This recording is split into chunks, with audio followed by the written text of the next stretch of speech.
From this distant vantage point, the Earth might not seem of any particular interest. But for us, it's different. Consider again that dot. That's here. That's home. That's us. On it, everyone you love, everyone you know, everyone you ever heard of, every human being who ever was, lived out their lives.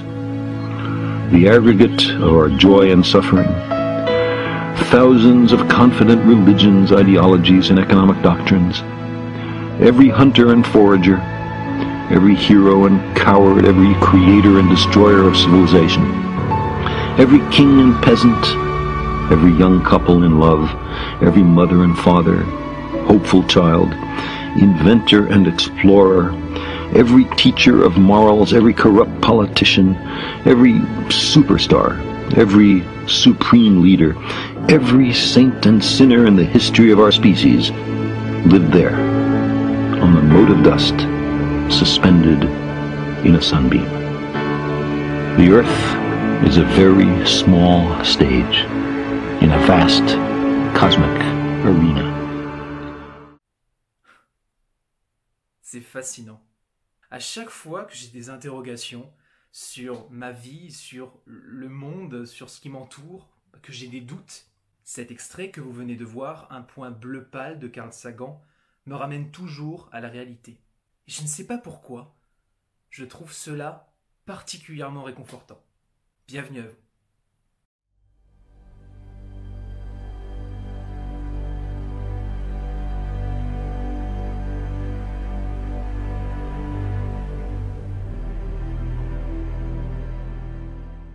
Si vous portez un intérêt ne serait-ce que minime pour l'espace, vous êtes sans doute au courant que l'humanité est à l'aube d'un bouleversement.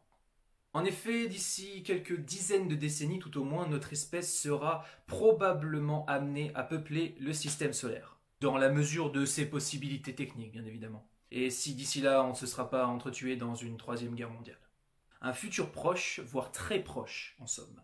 Et c'est précisément le cadre du nouveau film de James Gray, Ad Astra.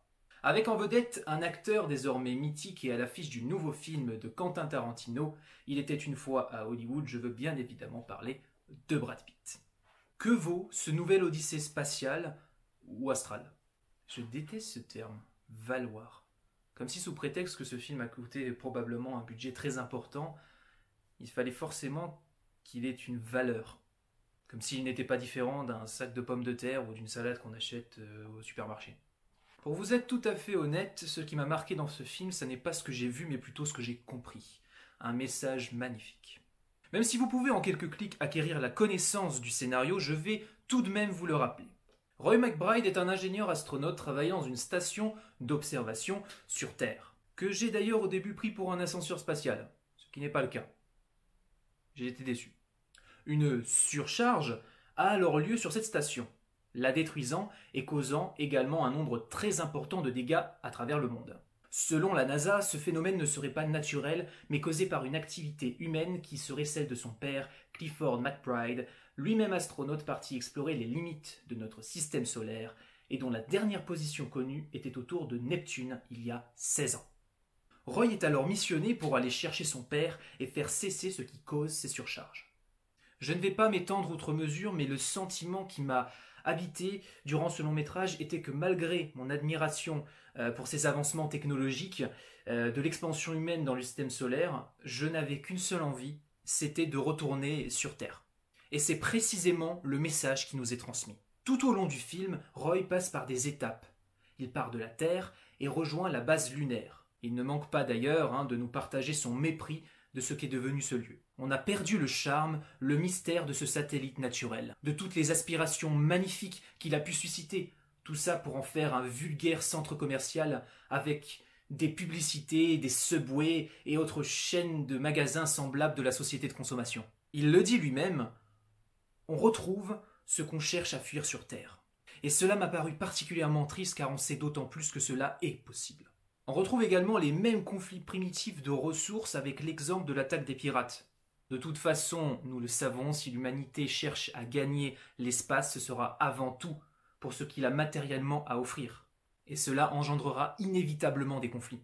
Une thématique qui est d'ailleurs très bien exposée dans la série The Expanse, que je vous invite à aller déguster avec le plus grand plaisir. Il s'agit de l'une, si ce n'est ma série de SF préférée du moment. L'étape suivante, c'est Mars. Et là où la Lune, grouillée de monde, était ouverte et très lumineuse, eh bien Mars est seule et poussiéreuse. La colonie est d'ailleurs enterrée, une image vraiment marquante. Imaginez faire des millions de kilomètres à travers l'espace pour venir vivre en sous-sol. Avec des représentants de la société Spacecom, Roy enregistre des messages à l'attention de son père. Mais jugé trop personnellement impliqué, il est écarté de la mission. C'est alors qu'il rencontre une martienne. Waouh, c'est une phrase trop bizarre à dire, mais pourtant c'est simplement la réalité, elle est vraiment née sur Mars. Mais de se dire qu'un jour ça arrivera, des humains nés ailleurs que sur Terre, c'est fou. Elle ne connaît que cette station, elle ne l'a jamais quittée. Un dédale d'assemblement de murs de béton sec et froid. Elle lui apprend par un enregistrement caché par la société Spacecom que son père, un homme que tout le monde prend pour un héros, est en fait un meurtrier. En effet, des membres de son équipage, souffrant du mal de l'éloignement avec la Terre, ont souhaité repartir. Il a refusé et les a éjectés dans l'espace, et ses parents avec eux. Bon, la suite est assez prévisible, hein. Il va se rendre près de Neptune, de jolies images, il rencontre son père, qui est là, comme ça, et qui dit bonjour. Non, je ne veux pas partir, finalement j'accepte, mais ah, surprise, en fait c'est un piège, et je suis taré car j'ai passé des années seul, et je décide de me suicider. Il meurt, ouin ouin, c'est triste, et Roy fait exploser ce qui cause les surcharges. Il revient, et basta, voilà, rien de surprenant. Mis à part la performance remarquable de Brad Pitt, enfin plutôt de Jean-Pierre Michael, qui est son doubleur français, son interprétation était juste, comme d'habitude, je n'ai rien à dire là-dessus. Mais j'ai une question. Brad Pitt a-t-il sa place? Je veux dire, l'a-t-on choisi parce qu'il était talentueux et reconnu, ou parce qu'il collait précisément au rôle? Je ne sais pas si vous voyez où je veux en venir, mais aurait-on pu remplacer Brad Pitt par Tom Cruise ou Ethan Hawke, par exemple? Eh bien, oui. Il est très bon, mais rien qui ne le rende singulier et qu'on n'aurait pas vu avec un autre acteur. Et je trouve cela un peu dommage. Pour en revenir au film et à son message, il a évidemment un contenu éminemment écologiste, mais je n'aime pas vraiment quand une œuvre prend une tournure moralisatrice. On tue la planète, tout ça, oui c'est vrai, mais les choses sont quand même toujours un peu plus complexes que ça. Je me suis toujours concentré sur l'aspect philosophique. L'humain veut quitter la Terre comme un enfant quitte ses parents. Mais comme on a pu nous l'exposer avec la Lune et Mars, même un astronaute dans l'âme, comme Roy, qui possède un sang-froid à toute épreuve, n'a pas d'attache, est habitué et aime la solitude, nous le confie lors de son trajet vers Neptune, l'humain n'est pas fait pour être aussi seul et éloigné de son foyer. Dans cette situation, tout le ramène vers chez lui. Le père de Roy est un très bon exemple. Il a découvert des choses incroyables durant son voyage, mais il les a totalement éclipsées car il était totalement obsédé par l'idée de trouver des petits hommes verts, et cela l'a rendu complètement fou.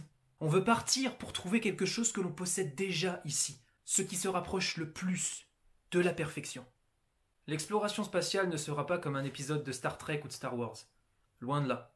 Connaissant l'humain, ça se rapprochera plus du film Event Horizon qu'autre chose. Ceux qui n'ont pas la référence, je vous invite vivement à voir ce film, mais faites attention, il est un peu particulier. Je vous remercie de m'avoir écouté, je vous invite à aimer cette vidéo ou à poser une validation, je vous invite à la commenter, à la partager et à rejoindre évidemment les réseaux sociaux. Ah oui, sinon, un Subway sur la Lune? Vraiment?